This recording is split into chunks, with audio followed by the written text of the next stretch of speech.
The Kremlin has decided to permanently block Telegram.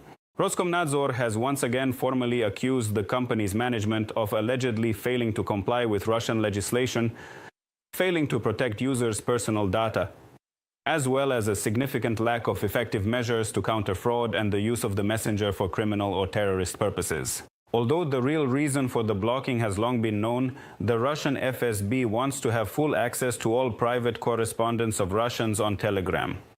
Meanwhile, some propagandists, occupiers who need the messenger at the front, and so-called military correspondents have spoken out against blocking Telegram. Why is that? Alexander Muzhichuk will explain. The digital gulag in Russia, supposedly for the protection of Russians from fraudsters and terrorists, continues to expand its boundaries. The Kremlin has made a final decision to start by slowing down Telegram, according to the local publication RBC. The new attempts to block Telegram are taking place against the backdrop of the promotion of the so-called national messenger Max, which will give the FSB the ability to literally monitor everyone. According to experts, after both regular and video calls stopped working in Telegram last August, this new activity by Roskomnadzor could mean a complete ban of Pavel Durov's messenger this time. Russia is restricting access to Telegram in an attempt to force its citizens to switch to the state-run app Max, which was created for surveillance and political censorship. 8 years ago, Iran tried to use the same strategy, and they failed. The Iranian authorities banned Telegram under false pretenses, trying to move people to a state-run alternative. Despite the ban, the vast majority of Iranians continue to use Telegram, bypassing government censorship, and prefer it over apps that are monitored. It is highly symbolic that the Russian authorities have once again begun blocking Telegram on the very eve of Safer Internet Day. The federal agency Roskomnadzor stated that they will continue to impose consistent restrictions on the messenger service since, according to their official statements, it still does not comply with Russian legislation. The Russian press emphasizes that Telegram does not store any user data within Russia, and as a result, the company has already been fined a total of nearly 30 million rubles. Meanwhile, even Russians loyal to the authorities are beginning to cautiously criticize the Kremlin's attempts to get rid of all internet communication tools it cannot control. This is really quite bad, because all of my friends and family use Telegram. WhatsApp isn't working and Telegram is slowing down. So what does that mean? Well, Max. Installed Max yet? I have, yes. Roskomnadzor is imposing restrictions on Telegram's operation in Russia for at least the 4th time in the past 6 months, citing violations of Russian laws. The opposition outlet Verstka, citing sources in the administration of the Kremlin dictator, reports that a complete blocking of Telegram could happen before the upcoming sham State Duma elections as early as this fall. Meanwhile, users from Russia are already massively complaining about disruptions. Absolutely, everything has started working incredibly poorly. WhatsApp, Telegram, and YouTube. It's just completely outrageous and frustrating what's going on. Well, backup chats have already been created in Max. As of right now, it seems likely to be the only platform that will remain. However, the main thing is that by shutting down Telegram for Russians, the Kremlin has also cut off its own soldiers on the battlefield from communication, leaving them unaware of the real situation at the front. After all, the aggressor's military mostly communicated via Telegram, even directly calling Durov their chief of communications. Combined with the recent blocking of Starlinks for the occupying army, this has greatly helped Ukrainian fighters. Meanwhile, Kremlin spokesperson Peskov refuses to believe that communication on the front lines is happening through Telegram. After such a statement, a number of Z-bloggers attacked him, whose business of collecting money from Russians supposedly for the army was almost entirely tied to Telegram. Dmitry Sergeyevich Peskov claims that it is supposedly hard and impossible to imagine that frontline communication is provided via Telegram or any other messenger. Oh, Dmitry Sergeyevich, here's a short list of things that are hard and impossible to imagine. Russian contract soldiers in reports are actually unfit for military service. Volunteer vehicles needed for combat missions are being confiscated. Humanitarian aid is being sold. Routes of movement and secret documents are being transmitted via WhatsApp. Money is being withdrawn from the cards of fallen soldiers. Billions have been stolen from the construction of border defenses. In the 4th year of the war, there is still no communication. 48,000 servicemen are waiting in line for housing, while those responsible are stealing billions. Observers suggest that the shutdown of Telegram, along with the popular pro-military Z channels in Russia, which at least occasionally conveyed to Russians fragments of the bitter truth about the disgraceful state of their troops at the front and the Russian economy as a whole, may be connected to tensions within the Kremlin over the internal situation. After all, Russia is facing an impending economic collapse caused by the sharp drop in global prices for its oil, and along with that, widespread discontent over the Kremlin's reckless military spending. And so, to prevent these so-called truth seekers on Telegram from writing too much, they are being preemptively isolated from their target protest audience. Alexander Mushichuk with details for the Inter TV channel.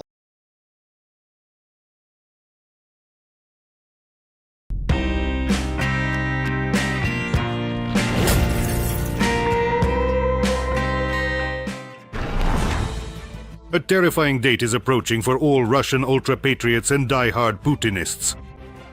On January 12, 2026, the so-called Special Military Operation will match the duration of the Great Patriotic War.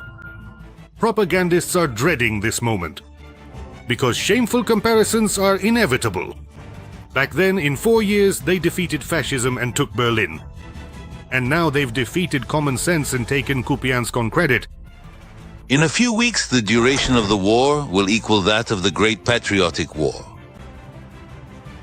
When people ask, why haven't we achieved the same result? It's because not the whole country is at war. The top brass are fighting. The government is fighting. The administration and the president are fighting. The governors are fighting. But further down the line, what, are you trying to ruin people's mood? It's New Year's for us. The trouble isn't at the front, the trouble is in the rear. And something needs to be done about it. Naturally, it's all the fault of the Russian population who are fighting and dying poorly. But Putin is doing great. He alone, with a group of heroic bureaucrats, is advancing against all of NATO. It's nonsense. Nonsense. But no matter how hard the propaganda tries to distract from the approaching date and shift the focus, everyone understands everything. A special operation lasting as long as the Great Patriotic War is a disgrace that can never be washed away. Putin's regime is built on and sustained by a culture of victory mania. This is the main ideology of the Russian Reich. It was precisely with Putin's rise to power that Victory Day turned into total trash.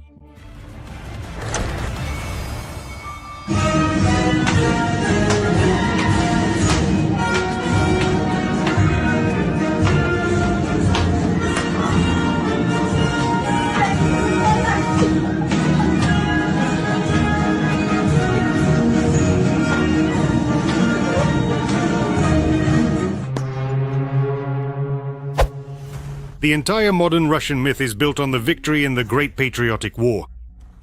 All these mental cliches about Grandpa's overcoat, Katyusha, the T-34, soldier's porridge, and we can do it again. For 25 years, Russians have been told that they are the greatest and most unique people because 80 years ago, 27 million died in the war. But at least they took Berlin. And now comes a sobering reality, because in all that time, the descendants of the victors can't even take a single region in its entirety. They've been storming Pokrovsk for 4 years. We all appealed to the memory of the Great Patriotic War. It turns out that we weren't able to do what they did, what our ancestors, who were actually very close to us, managed to accomplish. The only thing Russia has managed to repeat is a treacherous attack without declaring war, bombing Kyiv at 4 a.m., and losses comparable in scale to World War II. 1.5 million. A number that truly deserves a very significant big question mark indeed. I assert, in other words, my opinion is that there are over 1 million victims, killed, missing, and wounded, including those who died in hospitals. For 25 years, people in the swamps took pride in victory and covered themselves in St. George ribbons. And now they watch as the Supreme Commander-in-Chief appears dressed like a Piotr security guard. With the Chief of the General Staff, they discuss the heroic capture of a village with just 3 houses, for which more Russian soldiers died than the population of that village. The war has dragged on, well, you could say, for 4 years now, maybe even longer. Call it what you want, but you can't call this a victory, let alone a convincing one. Victory parade in Odessa gained control of the Black Sea, the northern coast of the Black Sea, unblocked Transnistria, and so on. How many times have we talked about this? But this will not be achieved, as you understand. Why the hell? That's because... Well, because...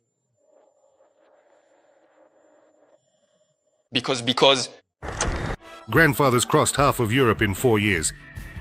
And the crazed grandkids, after 4 years of the special military operation, are complaining to the US president that Ukrainians are bombing Putin's residence. The world has never seen conquerors and informers like these. During the late hours of the night, specifically from December 28th into the early morning of the 29th in the year 2025, the Kiev regime deliberately carried out a significant and unprovoked terrorist attack, employing a substantial number of 91 strike unmanned aerial vehicles, commonly known as drones, in this aggressive act. Long-range drones targeted the state residence of the President of the Russian Federation in the Novgorod region. All unmanned aerial vehicles were destroyed by air defense systems. So now, how are Russians supposed to sit in their kitchens with Lyubi blaring in the background, knocking back a shot for victory and feeling proud of their greatness? After all, they've been told that they were the only ones who won the war. Regarding our ongoing relationship with Ukraine, I must respectfully disagree with your previous statement when you just asserted that if we had been completely separated, we most certainly would not have achieved victory in the war. We would have won anyway. In the minds of Russians, the stereotype has firmly taken root that Putin personally defeated Hitler. He and his political strategists have blurred all the lines of history and claimed this victory for himself alone. For Russians, May 9th is associated specifically with him, not with the victory itself. That's why the protracted special military operation is his personal disgrace as a dictator. Back then, over 1,418 days, the Soviet people saved the entire world from the Brown Plague and extinction. They liberated dozens of nations from oppression and divided the world into spheres of influence. And now their descendants, under the leadership of the bold one, a Stalin substitute, can't defeat Ukraine. Just one. Even with the help of another nuclear power, North Korea, and with China's support. Just think about that, Russians, and live with it. The war has given meaning back to my generation. It has restored our pride, a sense of understanding, of self-awareness. Yes, you're a freak, a real asshole. How can they now tell the swamp-dwelling population about their greatness if for 4 years they haven't been able to deal with Ukraine, a country that for 10 years their propaganda described as not a real state, an artificial entity, the poorest and most technologically backward, with a weak government, a weak army, and an invented people who speak an invented language? A hot war will defeat Ukraine in 2 days. Why even bother defeating them, for God's sake? It's just Ukraine will suppress those firing points. This is what we discussed during the commercial break. They tried to raise an eyebrow, but ended up tearing their rubber ass. And the Kremlin dug this pit of shame for itself. For 10 years, propaganda called Ukrainians fascists and Nazis. In other words, they drew a direct parallel with the Great Patriotic War. They planned to capture Kyiv in 3 days and raise the victory banner over the Verkhovna Rada, just like in the movies. And Putin would officially become the leader who defeated fascism, like Stalin. Most Russians also gladly supported the monstrous aggression against Ukraine, because they too dreamed of the glory of their grandfathers. Their television would have told them that they too had defeated the fascists. And the victory mania would have doubled. On paper, the plan was perfect.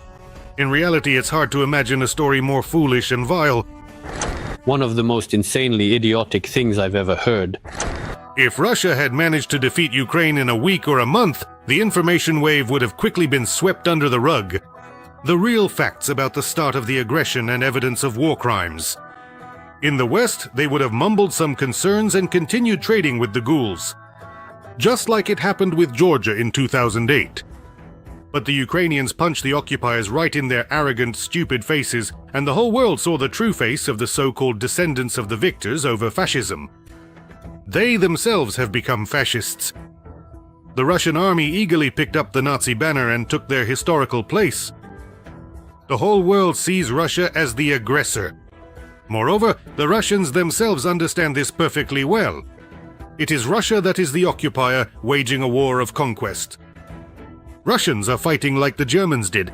They bomb peaceful cities, execute civilians, burn books, and persecute people based on their nationality. We stopped at a gas station before the city, before Berlyansk. Good evening, please tap your card. I say, why are you speaking to me in Ukrainian? The girl is standing there. I say, why are you speaking to me in Ukrainian? She stays silent. I ask again, why are you speaking to me in Ukrainian? Because I want to. Well, you want to. You want to? Fine, that's it. To the nearest checkpoint. They sent her to the ADMKR, to the basement. The basement, let's go relax. Let's go relax in the basement. The Russian army burns entire cities and villages to the ground as it advances, leaving only chimneys behind, just like the Nazis did during the Great Patriotic War. Even the most die-hard patriots admit this. All the way to the border with the Dnipropetrovsk region. You drive through these villages and they're completely destroyed. There are only chimney stacks left standing, like, I don't know, the memorial in Belarus, Katyn chimney stacks, a cemetery of dead villages. That's the state these settlements are in. And Ukraine is actually standing up to fascism and heroically defending its land. Yes, the Ukrainians are retreating. But the USSR also retreated at first, until at some point the enemy faltered. The same will happen now. Russia won't be able to fight like this for long. Russia will simply run out of people. Everyone thinks about the economy, money, resources, equipment, but it's people who will run out first. Vladimir Vladimirovich Putin, take me to the war. I want to take revenge for Russia. Moscow is fighting with mercenaries. Russians aren't going to defend their homeland. They're going to make money so they can pay off their loans and renovate their kitchens. But the number of mercenaries isn't unlimited. How many more people in Russia are willing to die for cash and a Lada Priora? 1 million have already been lost at the front. At most, there's another 1 million drunks crawling under fences, dreaming of raising the flag over the Reichstag. Or at least raising the flag over the ruins of some village in Donbass. And then dying right there. Of course, propaganda is trying to encourage people to join the army. Like, rise up, vast country, for a mortal fight. The special military operation is already being called the New Patriotic War. But patriotic wars aren't fought with mercenaries. It's a contradiction in terms. No one fights for their homeland for money. That's an invention of the Putin regime. The only thing in which Russia has outdone the Soviet Union is in its even more inhumane treatment of its own soldiers. Strangely enough, in the Soviet army, soldiers were treated better. Despite the enormous losses, wounded soldiers there were not sent into assaults. And penal battalions were separate units, from which you could be transferred if you were wounded. But the modern Russian army is one big penal battalion, and you can only finish your service either feet first or forward, without your legs. My husband, tomorrow he would have... Sunday. 6 months? My husband is already gone. It's been 6 months. My husband went off to fight, and 42 people went with him. Ask me, is even one of them alive? No. Not a single one of them is left. My husband held out longer than anyone. This war cannot end with a truce with the aggressor. Like World War II, it must end with the defeat of the aggressor. Or at the very least, like in the scenario of the First World War, when the aggressor simply could no longer fight and asked for capitulation themselves. At that time, by the way, the Germans were actually on French territory. But that no longer mattered, because the empire had collapsed. The same fate awaits the Russian pseudo-empire. And Ukraine will inevitably win its own patriotic war. In the Belgorod region of the aggressor country, the Russian Federation. On January 9th, more than 500,000 people were left without electricity, and there were also disruptions in heating and water supply. This was stated by the governor of the region, Vyacheslav Gladkov. We have 556,000 people without electricity in 6 municipal districts. Almost the same number are without heating.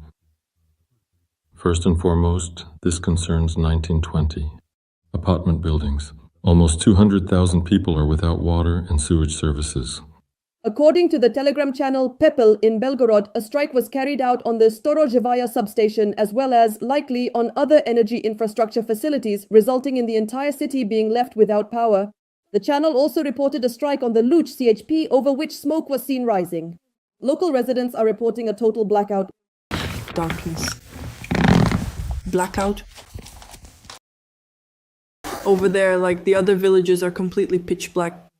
Part of the Oriol region in the Russian Federation has also been left without electricity. Just now, the electrical power went out completely. It was on just a moment ago, then suddenly something exploded. The governor of the Oriol region, Andrei Klitschkov, wrote on his channel that as a result of the attack, a public utility facility in Oriol was damaged, which is why water and heating systems are being restarted in several districts of the city. Meanwhile, reports online say that the Oriol CHP plant was hit. Let us recall that on the night of January 9th, the Russian Federation launched a massive strike on Ukraine. Kyiv, Lviv, and other regions of Ukraine were hit. According to Ukrainian President Volodymyr Zelensky, Russia launched about 250 drones, 13 ballistic missiles targeting energy facilities and civilian infrastructure, 1 medium-range Oreshnik ballistic missile, as well as 22 cruise missiles at the country. There are dead and wounded. The attack was carried out during a period of significant cold which worsened its consequences for the civilian population.